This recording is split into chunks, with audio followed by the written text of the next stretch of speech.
Ang programang ito ay hatid sa inyo ng Air 21. Sagot ko, padala mo!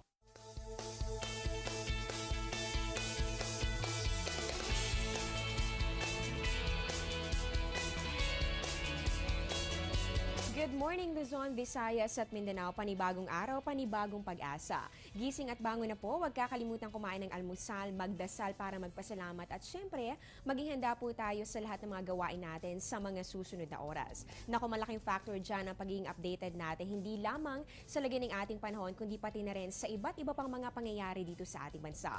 Kaya naman live mula sa Pag-asa Weather and Forecasting Center, ito ang Panahon TV na mula Lunes hanggang Linggo, unang maghatid sa inyo ng pinakabagong ulat panahon. Mapanood kami via online streaming sa www.ptv.ph. Kasama niyo po ngayong Wednesday morning, October 15, 2014. Ako po ang inyong weather lover, Amor La Rosa.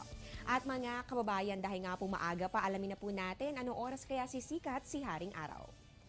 Para po sa ating sunrise, yan po ay mamayang 5:47 ng umaga at ang sunset po natin ay 5:36 ng hapon.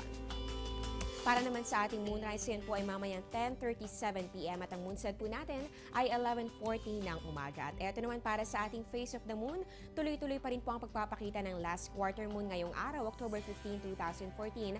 At yan nga po, meron po yung 53% illumination ngayong araw. At ito nga po, nangyayari po ito kapag ang buwan natin ay nasa 90-degree angle sa ating mundo at sa ating araw. Wala namang inaasahang malaking epekto sa level ng tubig dahil mas mababa nga po yung tidal variation sa ganitong phase ng ating buwan. At dahil napag-uusapan na po natin ang ating tides, ito na po ang ating tidal predictions courtesy of NAMRIA.